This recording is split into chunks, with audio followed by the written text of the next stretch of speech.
Kali ini saya akan membawakan sebuah cerita legenda di salah satu daerah Jawa Tengah. Bahkan katanya cerita ini sudah melegenda di daerah sana hingga di masa sekarang. Malam itu hujan turun tidak tanggung, disertai angin kencang, membuat Suno dan kedua kawannya, Tejo dan Ruslan harus menunggu lama untuk bisa pulang dari warung Sartinem si penjual wedang di desa sebelah. "Mas, sini aja masuk di dalam. Jangan di luar, hujannya lebat," kata Sartinem dari dalam warung. Ruslan menoleh mendengar perkataan Sartinem. Saat itu jam sudah menunjukkan pukul 8:30 malam. Biasanya jam segini warung Sartinem sudah tutup. Mungkin karena hujan dan melihat Suno, Tejo dan Ruslan belum bisa pulang karena hujan, jadi Sartinem masih membuka warungnya untuk mereka bertiga agar bisa berteduh di sana.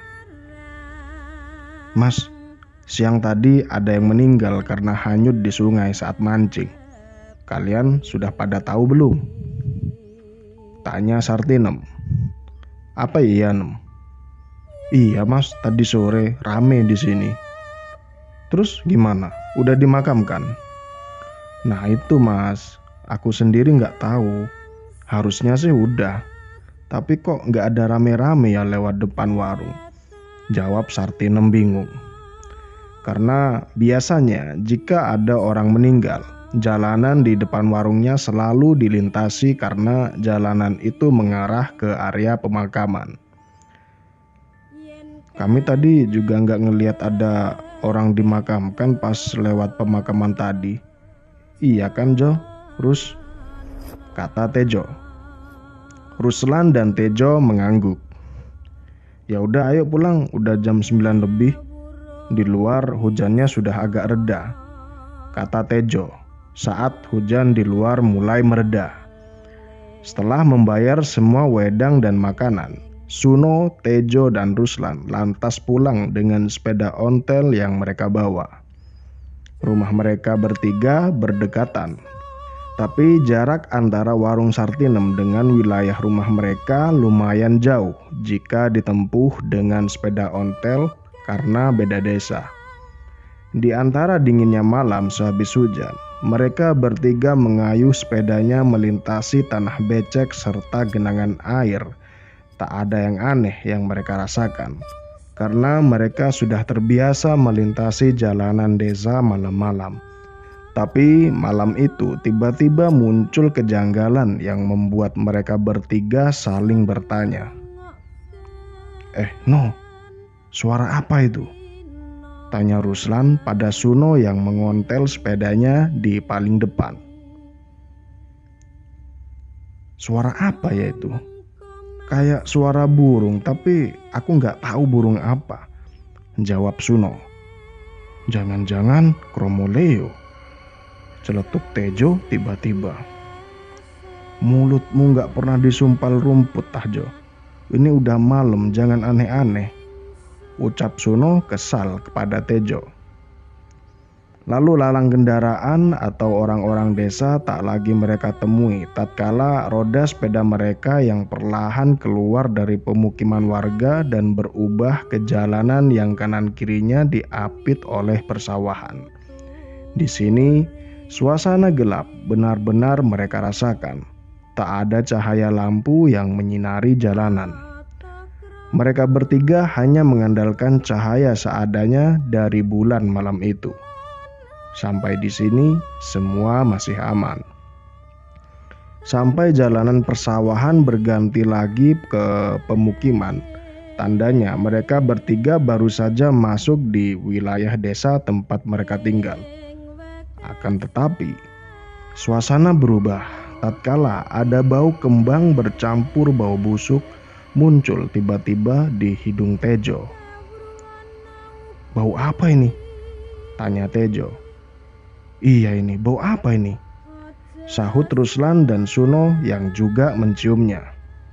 Mereka bertiga bingung sesaat, hingga dengar ada suara rame-rame nggak? Dari mana itu suaranya? Suara keramaian yang awalnya hanya sayup-sayup lama-lama terdengar semakin jelas, seiring dengan Ruslan dan Tejo yang juga sudah mendengarnya. Hingga akhirnya suara tersebut bisa jelas mereka dengarkan. Dan suaranya kurang lebih seperti ini. Oleo, oleo, oleo. Lihat itu. Ada orang manggul keranda mayat, ucap Ruslan tiba-tiba. Suno dan Tejo lantas melihat ke arah yang dimaksud Ruslan.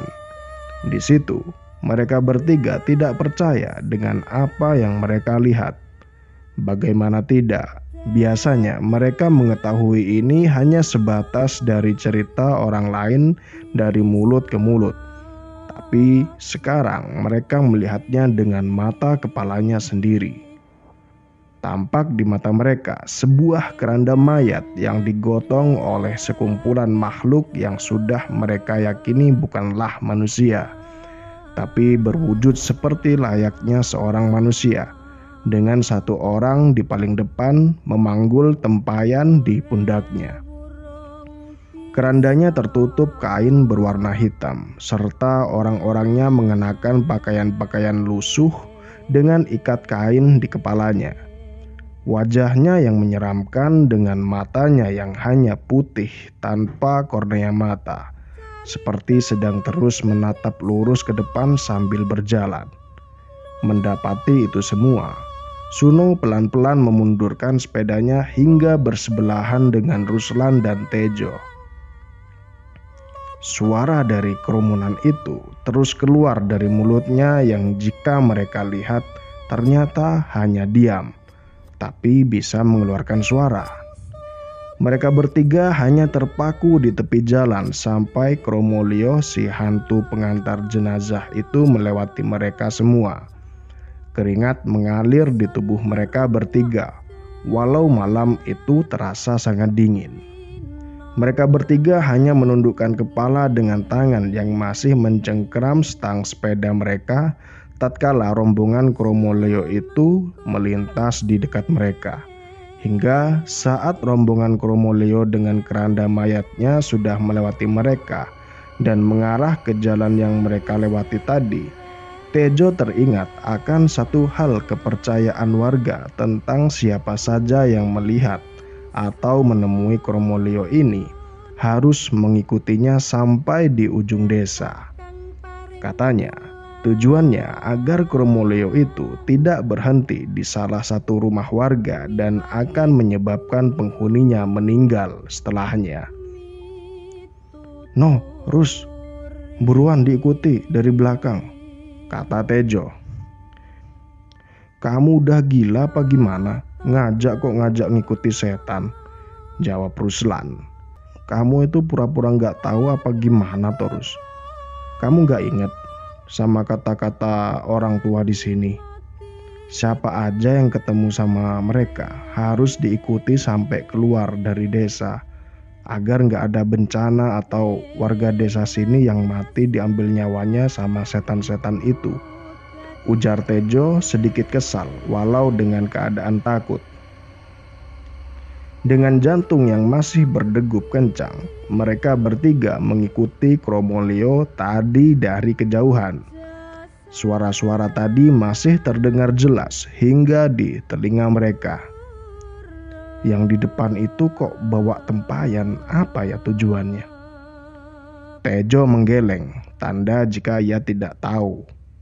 Mereka bertiga mengikutinya hingga ujung desa, sampai sosoknya hilang ditelan gelapnya malam dan suaranya hilang dengan sendirinya. Setelah itu, mereka bertiga pulang ke rumah masing-masing. Esok harinya, mereka bertiga berkumpul dan kembali membahas tentang Kromolio yang semalam mereka temui. Tak sengaja, ada seorang nenek tua mendengar percakapan mereka. Sebut saja namanya Mbok Sarmi. "Ada apa toh nak, kok kalian bicara soal setan itu?" "Tadi malam nek, saya dan teman saya ngelihat Kromolio lewat jalan desa ini," jawab Tejo. Tampak wajah Mbok Sarmi bingung saat mendengar ucapan Tejo. Singkatnya, sebelum mereka bertiga yang melihat, ternyata Mbok Sarmi sudah melihat rombongan Kromoleo itu saat beliau sedang ke toilet rumahnya yang berada di luar rumah. Mbok Sarmi melihat para Kromoleo itu sedang berhenti di depan rumah salah seorang warga. Sebut saja namanya Pak Amin. Tapi di situ Mbok Sarmi tidak berani untuk mengikuti mereka hingga keluar desa, karena kakinya yang tak lagi sanggup untuk berjalan jauh. 3 hari pasca dari percakapan mereka dengan Mbok Sarmi, Tejo mendapat kabar jika Pak Amin meninggal dengan cara yang tidak wajar, yakni meninggal saat tengah tertidur. Pasca kejadian itu, berita tentang Kromoleo kembali hangat di pembicaraan warga desa. Sampai-sampai warga yang ditugaskan jaga malam di sana sengaja ditambah untuk bisa mengusir apabila Kromoleo datang lagi. Tapi hingga berminggu-minggu lamanya, Kromoleo itu tidak muncul di desa lagi, dan warga kembali tenang dengan rumah dan keluarganya masing-masing. Sekian. Cerita ini dibagikan dan ditulis oleh seorang kreator Twitter bernama @wahyuaryan_tn_. Cerita ini cukup menarik dan cukup singkat dibandingkan dengan cerita yang lainnya. Dan ini adalah urban legend atau cerita legend dari suatu daerah di Jawa Tengah. Dan mungkin apabila kalian yang tahu dengan cerita ini bisa berbagi pengalaman kalian di kolom komentar. Dan terima kasih untuk kamu yang sudah mendengarkan cerita ini sampai selesai. Dan saya mohon maaf apabila dalam sajian cerita ini ada kata-kata saya yang tidak berkenan di hati kalian. Semoga cerita kali ini bisa menemani waktu istirahat dan tidur kalian. Saya Udin, host dari Sendirian Podcast Horor. Terima kasih.